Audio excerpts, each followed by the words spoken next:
Good afternoon everyone. आज से हम लोग एक नया चैप्टर देखने वाले हैं जो कि इनऑर्गेनिक केमिस्ट्री का पार्ट होने वाला है, जिसका नाम है D and F block element. इससे पहले हम लोग फिजिकल केमिस्ट्री लगभग खत्म कर चुके हैं। फिजिकल केमिस्ट्री में हम लोग 3 चैप्टर देखे थे, याद है वो 3 चैप्टर कौन कौन सा था? एक था सॉल्यूशन, दूसरा है इलेक्ट्रो और तीसरा क्या है? Chemical kinetics. ये 3 चैप्टर हम लोग कंप्लीट कर चुके हैं। आज से हम लोग को स्टार्ट करना है D and F block. D and F block element ना one of the most important chapter में से एक है, चाहे आप बोर्ड पॉइंट ऑफ व्यू से बात करो, जेई पॉइंट ऑफ व्यू से बात करो, और वैसे भी इनऑर्गेनिक केमिस्ट्री से डायरेक्ट सवाल पूछे जाते हैं।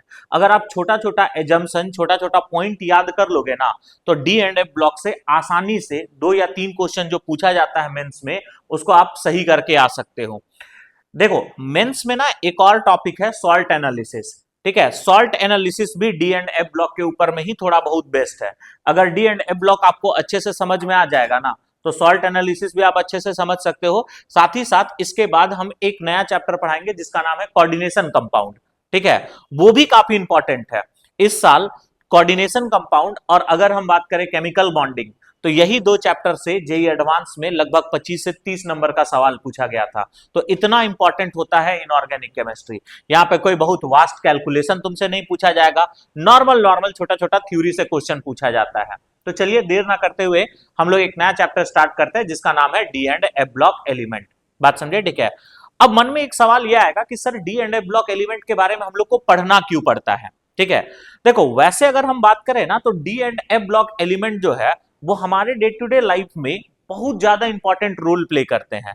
आप जिस क्लासरूम में बैठे हुए हो ना, आप उसी में देखो बहुत सारा तुमको डी ब्लॉक एलिमेंट दिखाई देगा। आप बेंच में बैठे हो ना, ठीक है। अब बताओ बेंच का जो फ्रेम है, ठीक है, वो तो ऊपर वाला जिसमें बैठे वो लकड़ी का है, बट जो फ्रेम है वो किसका बना हुआ है? लोहा, आयरन का बना हुआ है ना जी, ठीक है। आयरन कौन सा ब्लॉक एलिमेंट है? D block element. आप जितना भी महंगा महंगा ऑर्नामेंट खरीदते हो, ऑर्नामेंट का मतलब समझ में आ रहा है? ज्वेलरी का बात कर रहे हैं। ज्वेलरी भी कौन सा ब्लॉक एलिमेंट होता है? D block element. चाहे आप गोल्ड का बात करो, सिल्वर का बात करो, यही 2 महंगा होता है ना, ठीक है। ये भी कौन सा ब्लॉक एलिमेंट है? डी ब्लॉक एलिमेंट ही है ना, ठीक है। उसके बाद अगर हम बात करें कॉपर, ये भी कौन सा ब्लॉक एलिमेंट है? डी ब्लॉक एलिमेंट, ठीक है।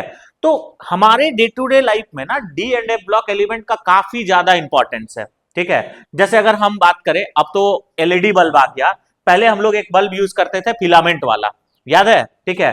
फिलामेंट में एक वायर यूज होता था टंगस्टन का, ठीक है। वो भी कौन सा ब्लॉक एलिमेंट है? D block element.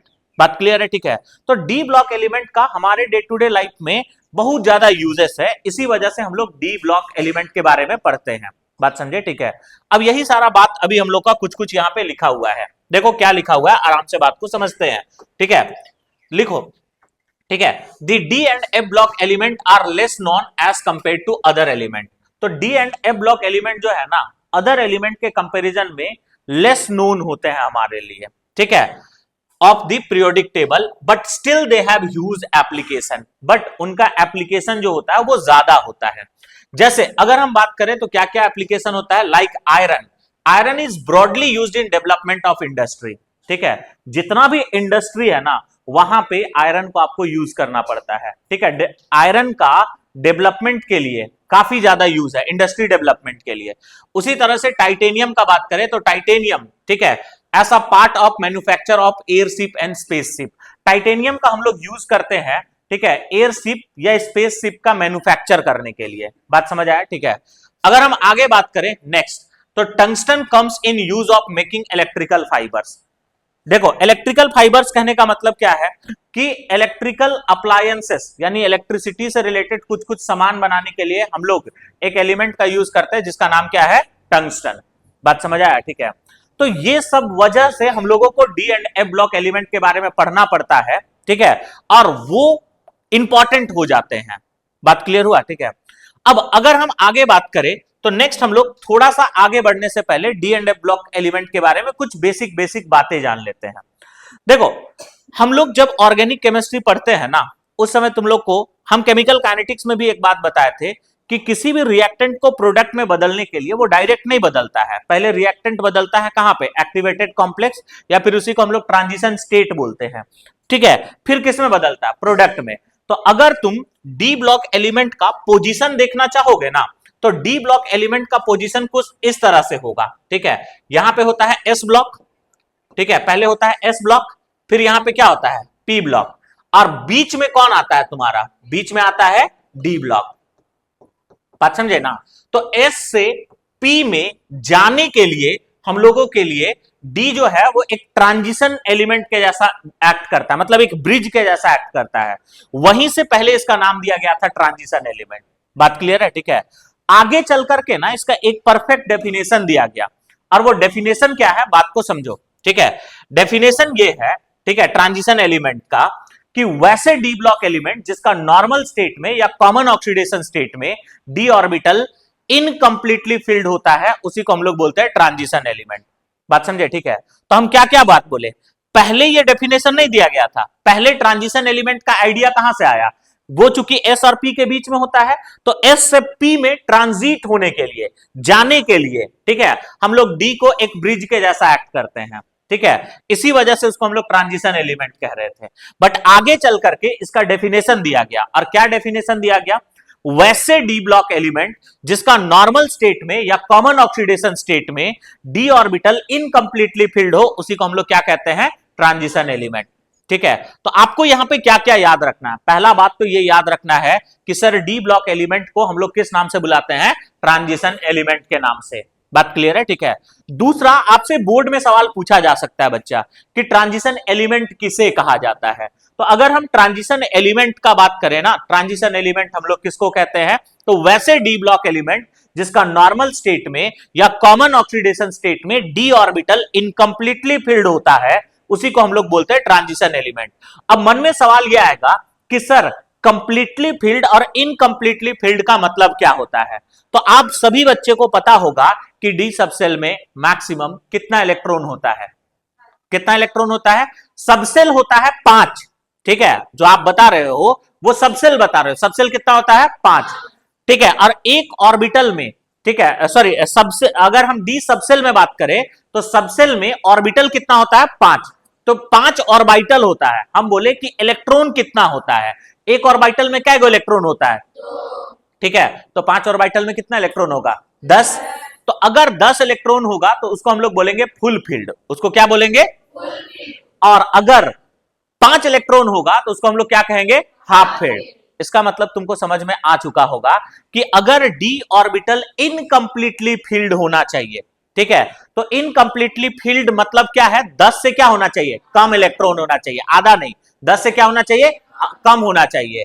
अगर 10 है तो उसको बोलोगे कंप्लीटली, 10 से कम है तो उसको क्या कहेंगे, इनकम्प्लीटली। यानी जो भी डी ब्लॉक एलिमेंट में 10 से कम इलेक्ट्रॉन होता है ना, ठीक है, उसी को हम लोग ट्रांजिशन एलिमेंट कहेंगे। और 10 से कम इलेक्ट्रॉन या तो नॉर्मल स्टेट में हो सकता है या कॉमन ऑक्सीडेशन स्टेट में हो सकता है। बात समझ आया, ठीक है। तो यहां से दो इंपॉर्टेंट बात याद रखना है। पहला बात यह याद रखना है कि ट्रांजिशन एलिमेंट किसे कहा जाता है, ठीक है। तो जितने भी डी ब्लॉक एलिमेंट है उनको हम लोग ट्रांजिशन एलिमेंट के नाम से बुलाते हैं। ट्रांजिशन एलिमेंट का डेफिनेशन क्या है, तो वैसे डी ब्लॉक एलिमेंट जिनका नॉर्मल स्टेट में या कॉमन ऑक्सीडेशन स्टेट में डी ऑर्बिटल पूरा तरह से भरा हुआ ना रहे, उसी को हम लोग क्या कहते हैं, ट्रांजिशन एलिमेंट, ठीक है। अब सवाल यह है कि क्या सारा डी ब्लॉक एलिमेंट को ट्रांजिशन एलिमेंट कहते हैं, तो जवाब आएगा नहीं। 3 डी ब्लॉक एलिमेंट को ट्रांजिशन एलिमेंट नहीं कहा जाता है, और ये एग्जांपल आपको याद रखना है, ठीक है। और वो 3 डी ब्लॉक एलिमेंट कौन कौन सा है, जिंक, कैडमियम और मरकरी, ठीक है। तो यहां पे 3 इंपॉर्टेंट बात हम बताएं, ठीक है, एक बार रिपीट करना। पहला बात हम क्या बोले कि डी ब्लॉक एलिमेंट को किस नाम से बुलाते हैं बच्चे, ट्रांजिशन एलिमेंट के नाम से, ठीक है। ट्रांजिशन एलिमेंट किसको कहा जाता है, तो वैसे डी ब्लॉक एलिमेंट जिसका नॉर्मल स्टेट में या कॉमन ऑक्सीडेशन स्टेट में डी ऑर्बिटल पूरा तरह से भरा हुआ ना हो, उसी को बोलते हैं ट्रांजिशन एलिमेंट। पूरा तरह से भरा हुआ ना हो कहने का मतलब तुमको क्या समझ में आ रहा है, 10 से कम इलेक्ट्रॉन होना चाहिए, ठीक है।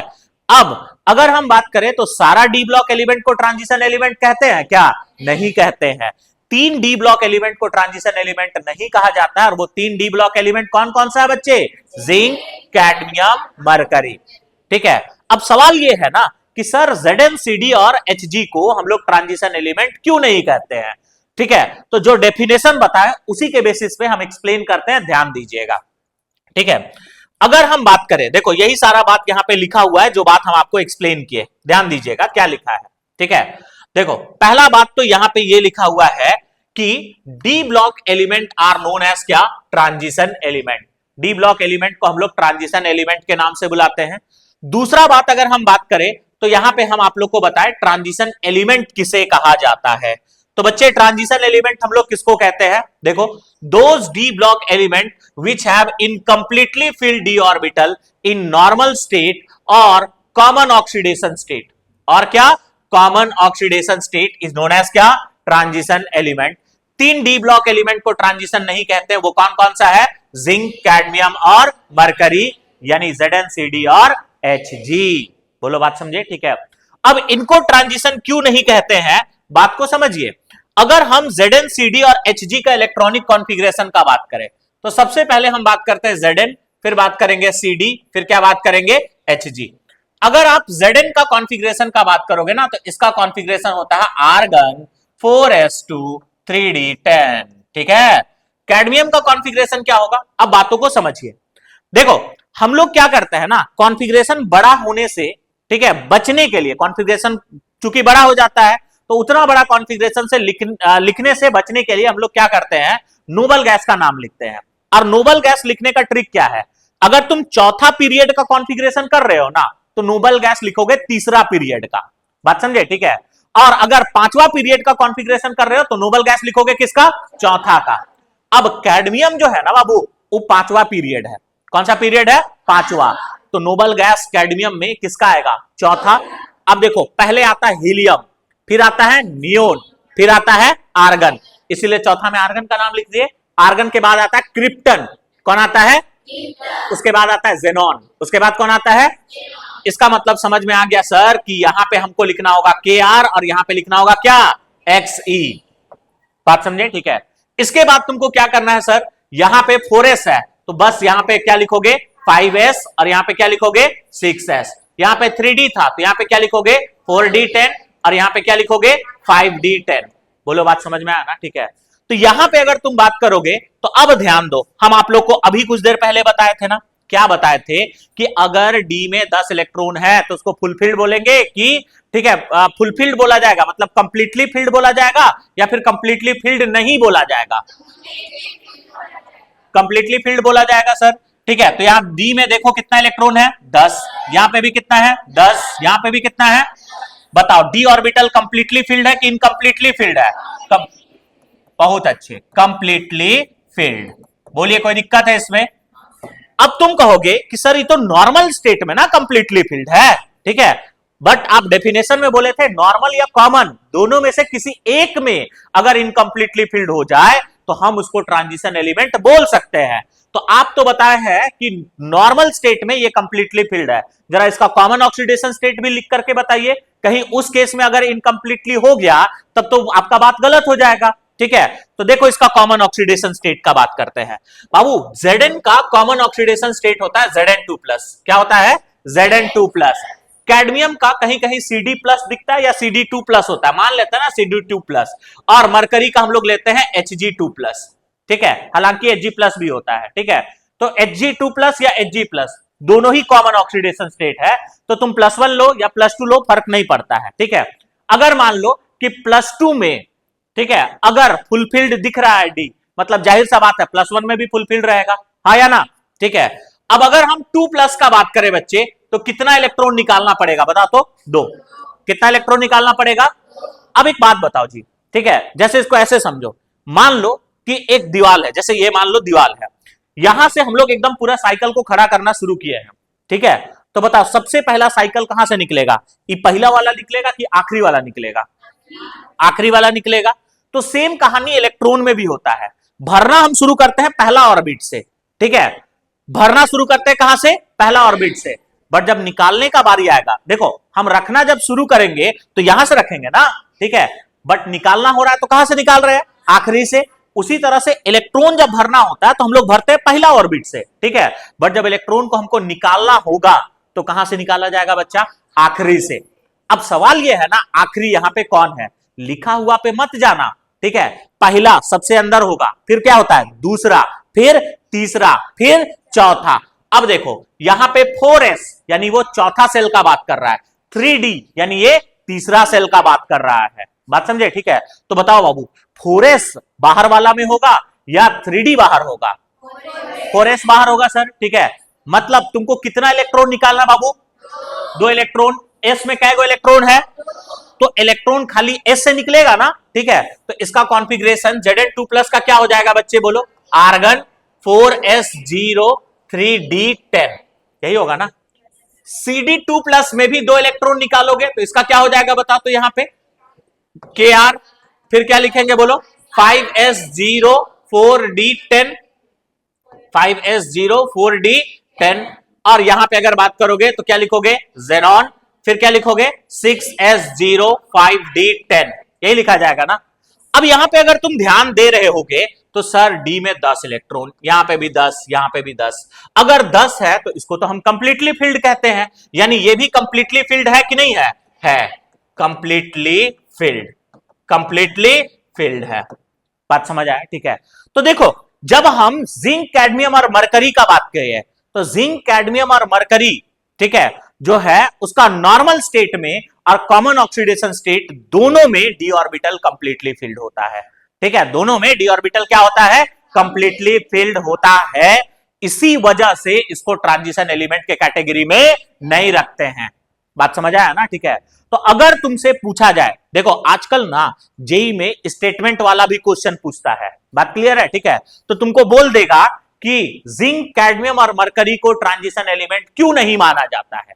ठीक है, उसको हम लोग ट्रांजिशन एलिमेंट क्यों नहीं कहते हैं, तो तुम क्या कहोगे? जिंक, कैडमियम और मरकरी को सर ट्रांजिशन एलिमेंट इसलिए नहीं कहते हैं क्योंकि उसका नॉर्मल स्टेट में और कॉमन ऑक्सीडेशन स्टेट में दोनों केस में डी ऑर्बिटल क्या होता है? कंप्लीटली फिल्ड, पूरा तरह से भरा हुआ होता है। इसी वजह से इसको हम लोग क्या कहते हैं? ट्रांजिशन एलिमेंट नहीं कहते हैं। बात समझ आया ना? ठीक है, अब अगर हम बात करें ना तो इसी पे आई थिंक कि 2 छोटा छोटा क्वेश्चन होना चाहिए था। ठीक है, क्वेश्चन बाद में देख लेंगे। ठीक है, अब अगर हम बात करें नेक्स्ट, तो आगे बढ़ने से पहले, आगे कुछ भी बात करने से पहले थोड़ा सा हम लोग डी ब्लॉक का दर्शन कर लेते हैं। बात समझे? ठीक है, अब देखो अगर हम डी ब्लॉक का बात करें ना तो देखो डी ब्लॉक जो मेनली शुरू होता है ना वो थर्ड ग्रुप से शुरू होता है। कौन सा ग्रुप से शुरू होता है? थर्ड। तो ई होगा मेरा थर्ड ग्रुप, क्या होगा? 4th, 5th, 6th, 7th, 8th, 9th, 10th, 11 और क्या होगा? 12। छोटा छोटा जानकारी तुमको समझ में आना चाहिए। तो डी ब्लॉक एलिमेंट कौन से ग्रुप से शुरू होता है बोलो? Third group. ठीक है, और तीसरा से लेकर के कहां तक होता है बच्चे? 12 तक। बात क्लियर है? ठीक है, अब नेक्स्ट ना सवाल यह है कि सर ये कौन सा पीरियड से शुरू होता है, थोड़ा इसके बारे में भी बता दीजिए। ठीक है, तो अगर हम पीरियड का बात करें, इसको थोड़ा सा हम इरेज कर देते हैं, रुक जाओ। ठीक है, ये यहां से हो जाएगा 3rd, 4th, 5th, 6th, 7th, 8th, 9th, 10th, 11 और क्या होगा? 12। अगर तुम पीरियड का बात करोगे ना तो डी ब्लॉक जो है वो 4th पीरियड से शुरू होता है। तो ये हो जाएगा चौथा पीरियड, ये हो जाएगा 5वां, ये हो जाएगा 6ठा और ये क्या हो जाएगा? 7वां। ठीक है, जो चौथा पीरियड वाला डी ब्लॉक है ना उसको 3D सीरीज नाम देते हैं। क्या नाम देते हैं? 3D series. तो यहां पे लिखोगे 3D सीरीज। अब ऐसा क्यों होता है ना, अभी हम तुम लोग का इलेक्ट्रॉनिक कॉन्फ़िगरेशन समझाएंगे तो समझ में आ जाएगा। इसको हम लोग बोलेंगे क्या? 4D सीरीज, इसको बोला जाएगा 5D सीरीज और इसको बोला जाएगा 6D सीरीज। बात समझे? ठीक है, अब आगे सुनो। अगर हम 3D सीरीज में बात करें तो एलिमेंट होता है scandium, titanium, vanadium, chromium, manganese, iron, cobalt, निकल, कॉपर, जिंक, ये होता है। अगर हम 4D सीरीज में बात करें तो होता है yttrium, zirconium, niobium, molybdenum, technetium, ruthenium, rhodium, platinum, silver, cadmium, ये होता है। नेक्स्ट अगर यहां पे बात करोगे तो आएगा lanthanum, hafnium, tantalum, tungsten, rhenium, osmium, iridium, platinum, gold, mercury, Hg। यहां पे अगर बात करोगे तो Ac और इसके बाद आता है Rf। ठीक, इधर का रेडियो एक्टिव है तो उतना कोई इंपॉर्टेंट है नहीं। अगर आप देखे होगे ना तो La और Ac के ऊपर में स्टार लगाया जाता है। ये स्टार क्यों लगता है आगे चल करके इसके बारे में भी हम लोग डिस्कशन करेंगे, बट अभी समझ लो LA से HF तक और AC से RF तक, ठीक है, 14 एलिमेंट का गैप होता है। गैप ऑफ कितना एलिमेंट बच्चे? 14 एलिमेंट, ठीक है। और ये 14 एलिमेंट हवा में नहीं जाता है, ये 14 एलिमेंट एंटर करता है कौन से ब्लॉक में? F ब्लॉक में।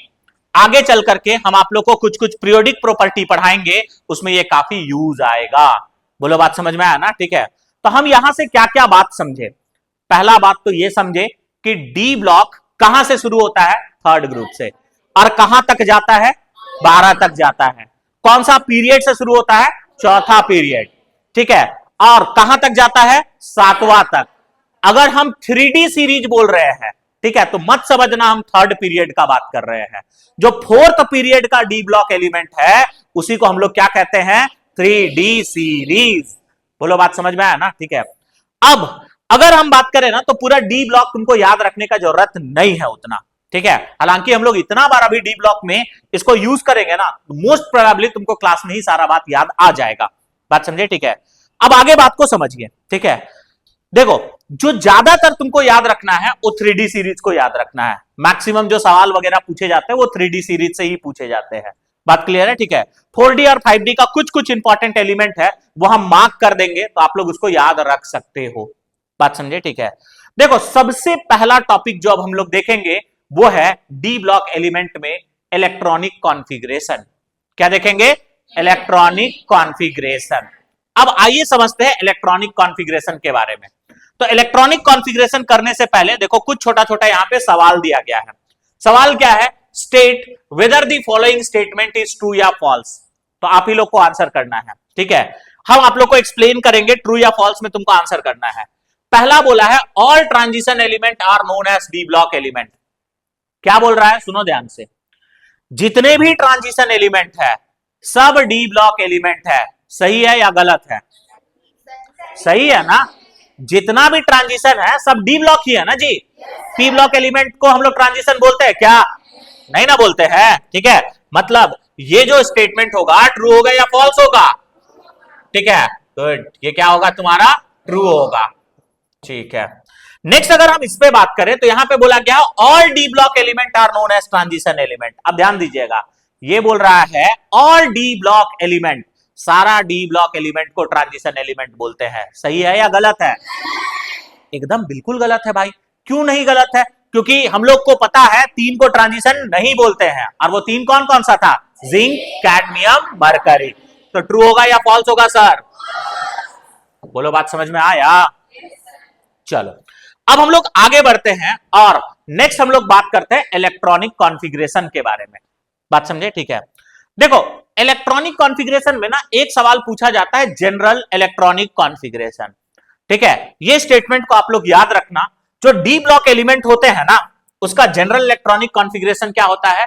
तो general electronic configuration of D block element is n-1 D 1 से लेकर के 10 तक और ns 1 से लेकर के 2 तक।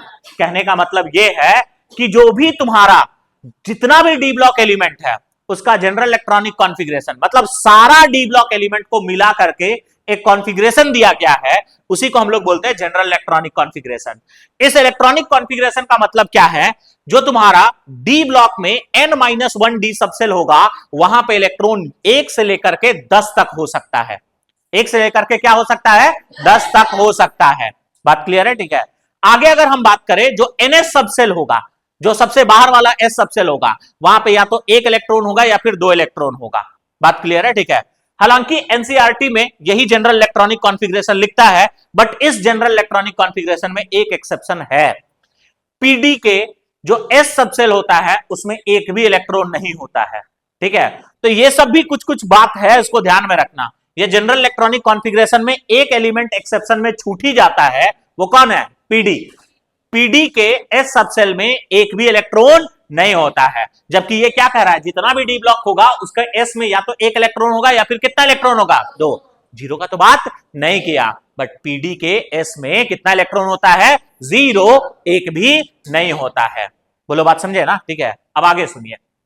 अब जो भी तुम्हारा डी ब्लॉक एलिमेंट है ना उसका आखिरी इलेक्ट्रॉन जो है वो डी सबसेल में फिल होता है, प्रोग्रेसिवली फिल होता है। कहने का मतलब क्या है कि एक के बाद एक डी सबसेल में ही क्या करते हैं, भरते हैं। ठीक है, अब यही बात यहां पे लिखा हुआ है, क्या देखो, द लास्ट इलेक्ट्रॉन, ठीक है, of successive element are added to d orbital. मतलब जो सक्सेसिव एलिमेंट, सक्सेसिव का मतलब होता है एक के बाद एक, ठीक है, तो डी सबसेल में जो सक्सेसिव एलिमेंट है उसका आखिरी इलेक्ट्रॉन कौन सा सबसेल में भरा जाता है, डी सबसेल में। कौन सा सबसेल में, डी सबसेल में। बात समझ आया, ठीक है। अब आगे सुनिए नेक्स्ट। अगर हम नेक्स्ट बात करें तो अब हम लोग फाइनली इलेक्ट्रॉनिक कॉन्फ़िगरेशन का चर्चा करते हैं। अब सुनो, अगर हम इलेक्ट्रॉनिक कॉन्फ़िगरेशन का बात करें ना, तो सबसे पहले हम लोग इलेक्ट्रॉनिक कॉन्फ़िगरेशन लिखेंगे 21 से लेकर के 30 तक। यह सबसे ज्यादा इंपॉर्टेंट होने वाला है, ध्यान देना, ठीक है। तो यहां पे हम एटॉमिक नंबर लिखते हैं 21, 22, 23, ठीक है।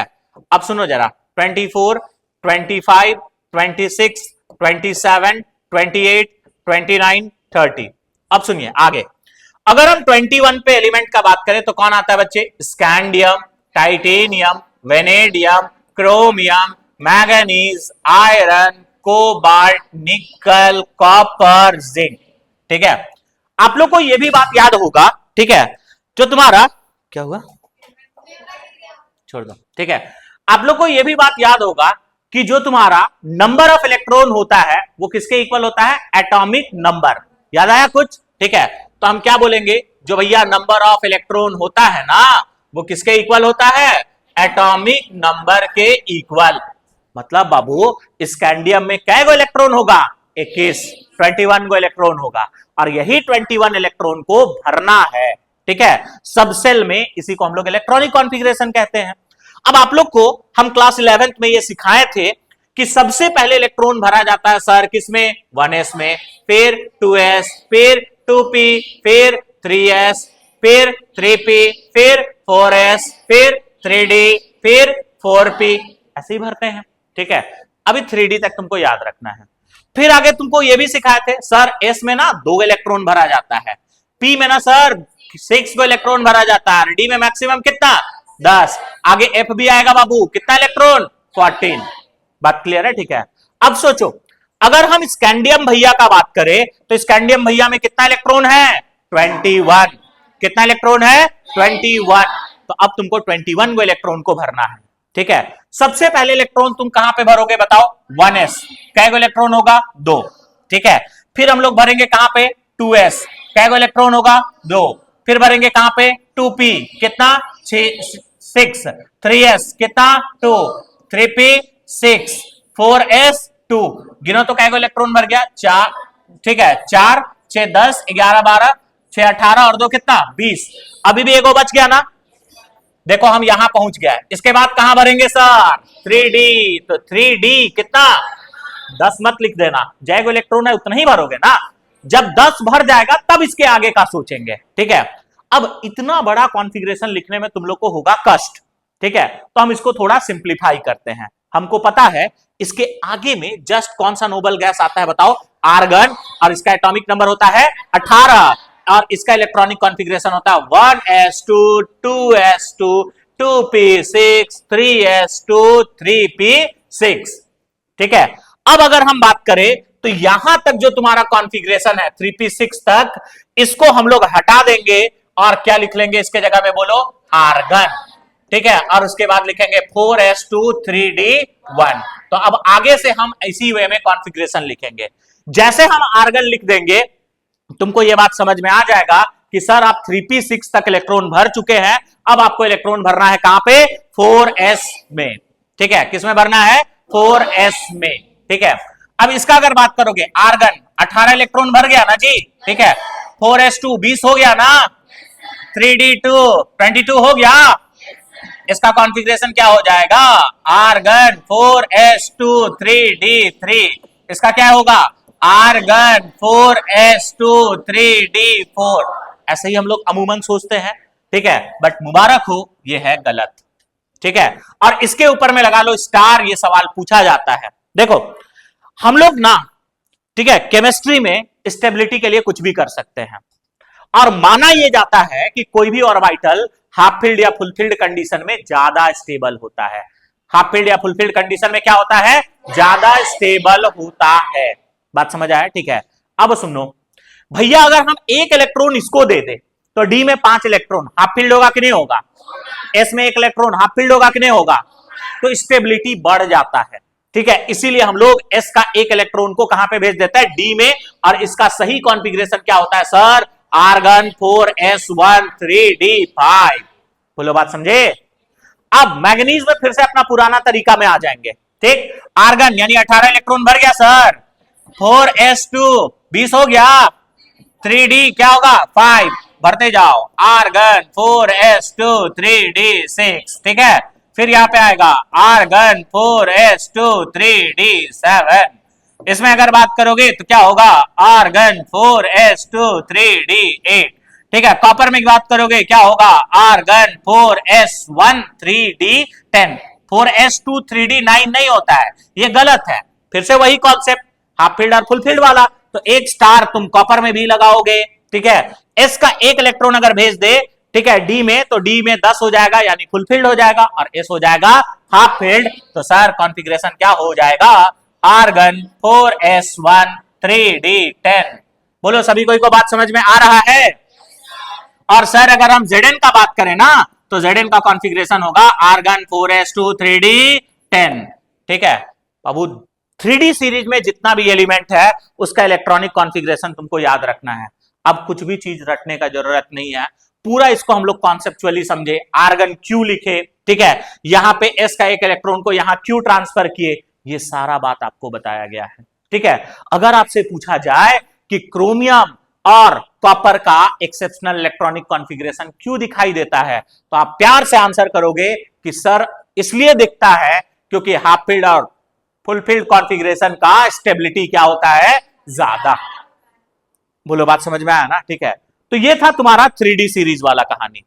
देखो 4D और 5D सीरीज में भी कुछ कुछ एलिमेंट का याद रखना है। ठीक है, हालांकि एक्सेप्शन बहुत सारा होता है, तुम लोग एनसीईआरटी एक बार खोल करके देखोगे तो वहां पे दिखेगा। हम मेनली बात करते हैं लास्ट का 3-3 एलिमेंट का कॉन्फ़िगरेशन कम से कम 4D और 5D का याद रख लेना। सर अगर हम 4D सीरीज का बात करें, ठीक है, तो लास्ट का 3 एलिमेंट कौन कौन सा है?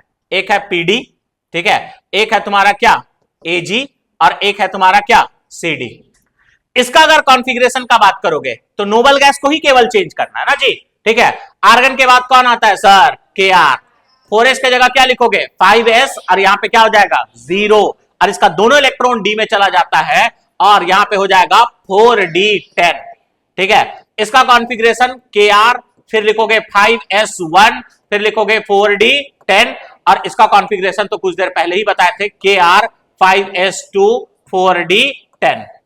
बात क्लियर है? ठीक है, अब तुम कहोगे यहां पे सर कुछ गड़बड़ है। क्या गड़बड़ है? कॉपर का देखिए तो डी में 10 इलेक्ट्रॉन है, और हमको पता है कि फुलफिल्ड कॉन्फ़िगरेशन वाला तो ट्रांजिशन एलिमेंट नहीं होता है। ठीक है, जिसका डी ऑर्बिटल कंप्लीटली फिल्ड है वो तो ट्रांजिशन नहीं ना होता है। बट आप तो इसको ट्रांजिशन के कैटेगरी में रखे हैं। ट्रांजिशन सिर्फ 3 को नहीं बोले हैं, और वो 3 कौन कौन सा है? जिंक, कैडमियम और मरकरी। ठीक है, तो कॉपर कैसे हो गया सर? देखो कॉपर का कॉमन ऑक्सीडेशन स्टेट होता है Cu2+। क्या होता है? अब सर कै गो इलेक्ट्रॉन निकालना है बताओ? 2 गो इलेक्ट्रॉन निकालना है सर। 2 गो इलेक्ट्रॉन कहां से निकलेगा? एक निकलेगा S से और एक निकलेगा क्या से? तो Cu2+ में कॉन्फ़िगरेशन हो जाएगा 4s0 3d9। ठीक है, आप बताओ कंप्लीटली फील्ड या इनकम्प्लीटली फील्ड? अब बात बुझ रहे हो कि क्यों कॉपर ट्रांजिशन एलिमेंट के कैटेगरी में आता है। कॉपर नॉर्मल स्टेट में तो कंप्लीटली फील्ड है, बट उसके कॉमन ऑक्सीडेशन स्टेट में इनकम्प्लीटली फील्ड होता है। अब मन में सवाल यह भी आएगा कि सर कॉपर का Cu+ भी ऑक्सीडेशन स्टेट होता है। ठीक है, Cu+ में तो कंप्लीटली फील्ड नहीं होगा, सॉरी इनकम्प्लीटली फील्ड नहीं होगा, बट Cu+ और Cu2+ में भी ज्यादा स्टेबल कौन होता है? Cu2+ होता है। इसीलिए कॉपर मैक्सिमम टाइम कौन से ऑक्सीडेशन स्टेट में दिखता है? Cu2+ में दिखता है। बात क्लियर है? ठीक है, उसी प्रकार से यहां पे भी अगर बात करोगे ना, तो ये अपने कॉमन ऑक्सीडेशन स्टेट में इनकम्प्लीटली फील्ड हो जाते हैं। इसी वजह से ट्रांजिशन के कैटेगरी में पीडी और एजी को रखा जाता है। बोलो, बात समझे ना? ठीक है, अब 5D सीरीज में भी लास्ट का 3 एलिमेंट याद रख लेना। एक याद रख लेना पीटी, एक याद रख लेना क्या चीज को? ठीक है, एक याद रख लोगे तुम AU, और एक याद रख लेना HG। अब यहां पे नोबल गैस आ जाएगा ज़ेनॉन, ठीक है। 5s की जगह लिखोगे 6s1 और एक इलेक्ट्रॉन यहां पे ट्रांसफर होगा जो कि होगा 5d, और यहां पे क्या लिखोगे 9, 5d क्या हो जाएगा 9। यहां पे अगर तुम बात करोगे तो यहां पे आ जाएगा ज़ेनॉन, फिर आ जाएगा 6s1, 5d क्या लिखोगे 10, और Hg में अगर बात करें तो ज़ेनॉन 6s2, 5d क्या होगा 10, ठीक है। तो कम से कम ये सब कुछ कुछ एलिमेंट का याद रख लेना, काम आता है। इसके अलावा भी इलेक्ट्रॉनिक कॉन्फ़िगरेशन तुमको एनसीईआरटी में दिया हुआ है। एक बार मेरा हम्बल रिक्वेस्ट होगा आप लोगों से, ठीक है, कि एक बार पलट करके देखना और कुछ कॉन्फ़िगरेशन याद रख लेना। बात क्लियर है, ठीक है। अब तुम्हारे लिए ये इतना इंपॉर्टेंट इलेक्ट्रॉनिक कॉन्फ़िगरेशन है, पूछा जाता है। अब देखो तुमको ना आयंस का भी इलेक्ट्रॉनिक कॉन्फ़िगरेशन लिखने आना चाहिए। कुछ आयन का इलेक्ट्रॉनिक कॉन्फ़िगरेशन हम लिख करके बताते हैं, ठीक है, और कुछ आयन का इलेक्ट्रॉनिक कॉन्फ़िगरेशन लिखने के लिए आप लोग को क्लास वर्क दिया जाएगा। बात समझे, ठीक है। तो चलो ध्यान देना, ठीक है। जैसे अगर हम बात करें, ध्यान दीजिएगा, जैसे अगर हम बात करें कि Zn2+ का इलेक्ट्रॉनिक कॉन्फ़िगरेशन क्या होगा, Cr3+ का क्या होगा, Mn+2 का क्या होगा, तो इन सब का इलेक्ट्रॉनिक कॉन्फ़िगरेशन चलो हम लोग लिखते हैं। सर अगर हम Zn2+ का कॉन्फ़िगरेशन का बात करें ना, तो जब भी तुमको आयन का इलेक्ट्रॉनिक कॉन्फ़िगरेशन लिखना हो तो उसके लिए ना उसका एलिमेंट का इलेक्ट्रॉनिक कॉन्फ़िगरेशन तुमको आना चाहिए। किसका लिख रहा है बताओ, Zn2+। तुरंत तुम्हारे दिमाग में चलना चाहिए सर Zn2+ ये तो बना होगा Zn से, और Zn का कॉन्फ़िगरेशन होता है आर्गन 4s2 3d10। 2+ मतलब 2 इलेक्ट्रॉन निकालना है, और इलेक्ट्रॉन निकलेगा पहले बार कहां से, 4s से, तो इसका कॉन्फ़िगरेशन क्या हो जाएगा सर, आर्गन 4s0 3d10। बोलो बात समझ आया ना, ठीक है। अभी और भी यहां पे कॉन्सेप्ट सिखाएंगे आप लोग को। क्रोमियम, तो ये बना होगा तुम्हारा Cr3+ क्रोमियम से बना होगा, और ये एक्सेप्शनल शो करता था आर्गन 4s1 3d5। अरे हाँ या ना बोल, ठीक है।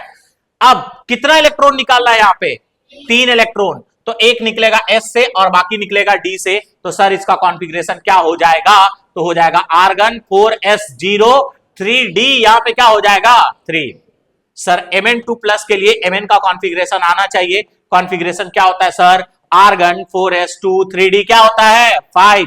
2+ मतलब कितना इलेक्ट्रॉन निकलेगा बच्चे, 2 इलेक्ट्रॉन, और वो S से ही निकलेगा, तो कॉन्फ़िगरेशन क्या हो जाएगा, आर्गन 4s0 3d5। बोलिए किसी को कोई दिक्कत हो रहा है यहां पे। अगर हम आप लोग को कुछ क्लास वर्क में दे आयन का इलेक्ट्रॉनिक कॉन्फ़िगरेशन लिखने के लिए, तो क्या आप लोग नहीं लिख करके बता सकते हो, बिल्कुल बता सकते हो। तो जल्दी से आप लोग कॉपी निकालो और इसका इलेक्ट्रॉनिक कॉन्फ़िगरेशन लिखो, Fe2+, Ni2+, ठीक है। फिर तुम निकाल लेना किसका, Sc3+, ठीक है। फिर तुम निकाल लोगे Cr+4, ठीक है, CO+3। तो जल्दी से आप लोग के पास में 1 मिनट 2 मिनट का समय है, इन सब का इलेक्ट्रॉनिक कॉन्फ़िगरेशन जल्दी जल्दी लिखिए आप लोग। चलो हो गया ना, चलो देखो अब Fe2+। अब देखो बार बार ना उतना कॉन्फ़िगरेशन तुम लिखने का कोशिश मत करना, मन में ही पूरा न्यूट्रल एटम का कॉन्फ़िगरेशन बोलना।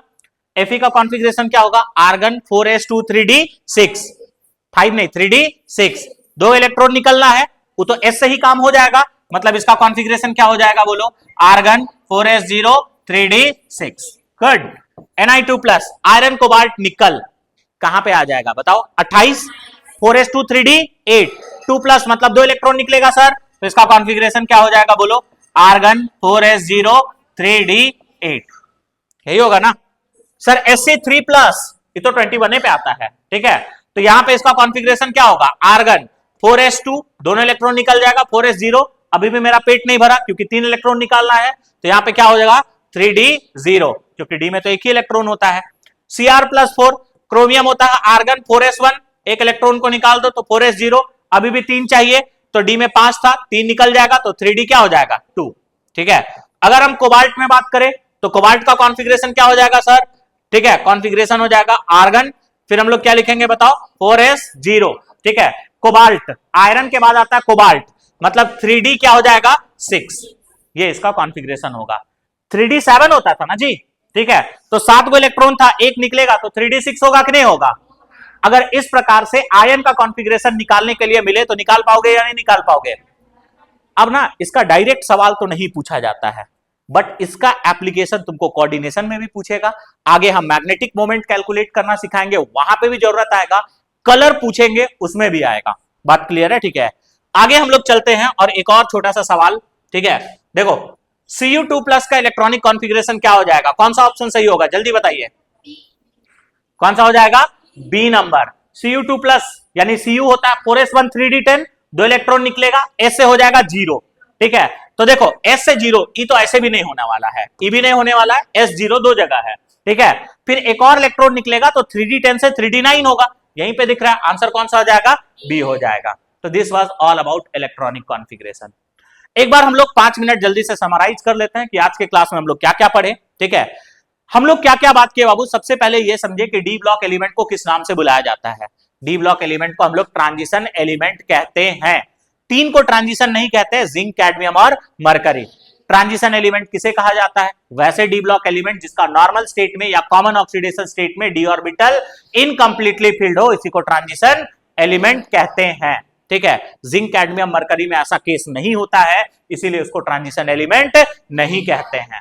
बात क्लियर है? ठीक है, आगे अगर हम बात करें तो नेक्स्ट आप लोग को हम क्या बताए थे, इसके बाद थोड़ा सा हम डी ब्लॉक एलिमेंट का दर्शन किए थे। ठीक है, कौन सा ग्रुप से शुरू होता है? तीसरा। अंत कहां पे होता है? 12वां पे। पीरियड कहां से शुरू होता है? चौथा। चौथा पीरियड को 3D सीरीज कहते हैं। ठीक है, 5वां पीरियड को 4D कहा जाता है। अच्छा, 3D 4D 5D काहे कहते हैं, याद करते हो? जब 3D चौथा पीरियड का एलिमेंट का इलेक्ट्रॉनिक कॉन्फ़िगरेशन कर रहे थे तो आखिरी इलेक्ट्रॉन 3D में एंटर करता था। 4D वाला में आखिरी इलेक्ट्रॉन कहां था? 4D, और 5D वाला में 5D, इसीलिए ऐसा नाम दिया जाता है। फिर हम जनरल इलेक्ट्रॉनिक कॉन्फ़िगरेशन के बात किए। जनरल इलेक्ट्रॉनिक कॉन्फ़िगरेशन था n-1 D 1 से लेकर के 10 तक और ns 1 से लेकर के 2 तक। इसमें एक एक्सेप्शन आ ही जाता है, जो कि कौन है? PD। ठीक है, क्योंकि एनसीईआरटी यही इलेक्ट्रॉनिक कॉन्फ़िगरेशन बोलता है, इसीलिए हम लोग यही जनरल इलेक्ट्रॉनिक कॉन्फ़िगरेशन लिख करके चलते हैं। इसके बाद हम आप लोग को इलेक्ट्रॉनिक कॉन्फ़िगरेशन सिखाए, आयंस का भी इलेक्ट्रॉनिक कॉन्फ़िगरेशन लिखना सिखाए। आयंस में जब हम लोग इलेक्ट्रॉनिक कॉन्फ़िगरेशन लिखते हैं तो सबसे पहले इलेक्ट्रॉन कहां से निकाला जाता है? बाहर वाला सेल से या अंदर वाला सेल से? बाहर वाला सेल कौन होता है? 4s होता है कि 3D होता है? बात समझ गए ना? ठीक है, तो चलो आज हम लोग इतना ही पढ़ते हैं, बाकी हम लोग नेक्स्ट क्लास में देखेंगे। Thank you.